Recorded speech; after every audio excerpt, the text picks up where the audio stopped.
আমার জীবনে এমন এক পর্যায়ে চলে গেছিলাম,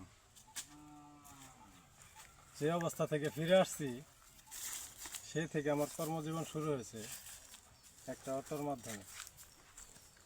অনেক সাধনার পরে কর্মজীবন শুরু করছিলাম একটা অটো কিনে। সেই অটো চালিয়ে এখনকার আমি নির্ভরশীল হয়েছি এই অটোর ধারায়। অটোটা চালাইতেছি বিগত 2 বছর ধরে। আলহামদুলিল্লাহ, আপনাদের দোয়ায় অনেক ভালো চলতেছি, আল্লাহ পাকে চালাইতেছে। তো এই অটো চালানোর ফাঁকে ফাঁকে আমি একটা ফেসবুক পেজ খুলছিলাম। আমার ভাতিজা ছিল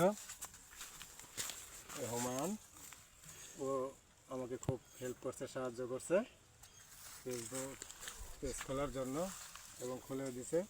ইনশাআল্লাহ সফলতা এসে গেছে, আমি কন্টেন্ট মনিটেশনও পেয়ে গেছি। আপনারা সবাই দোয়া করবেন যেন আমি আপনাদের বেশি বেশি সময় দিতে পারি। এখন তেমন একটা সময় দিতে পারি না, কারণ আমার পারিবারিক একটা চাহিদা আছে, আমার অটো চালাইতে হয়। এই ফাঁকে ফাঁকে আপনাদের একটু বিনোদন দেওয়ার সামনে আসার চেষ্টা করি। তো সবাই আমার জন্য দোয়া করবেন। আর ফ্যামিলির একটা বড় ছেলে থাকা মানে কি অনেক কিছু। যেমন আমার এই চাচা একটা পরিবার নিজে হ্যান্ডেলিং করে এবং এই অটোর উপরে সব কিছু নির্ভর করে। তার ফাঁকে একটা ফেসবুক পেজ মানে প্রোফাইল খুলে দেওয়া হয়েছে, সেটাতে আল্লাহর রহমতে অল্প কিছু দিনের মধ্যে আপনাদের মাঝে সে কন্টেন্ট মনিটেশন পেয়ে গেছে। তো সবাই একটু দোয়া করবেন, এখন শুধু ইনকাম করা বাকি।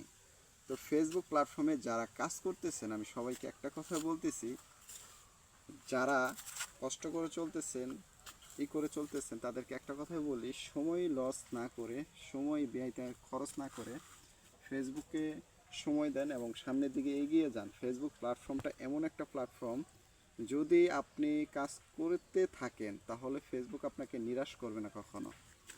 আর আপনাকে যে 3টা টাইমে ভিডিও যদি ছাড়েন, সেই 3টা টাইমটা আপনাকে মেনটেন করে চলতে হবে। যদি মেনটেন করে চলেন তাহলে কি হবে জানেন, আপনাকে ফেসবুক প্ল্যাটফর্ম খুশি হয়েই আপনাকে কন্টেন্ট মনিটাইজেশন দেবে। আর বেশিরভাগই স্টার সেটআপ চলে আসছে।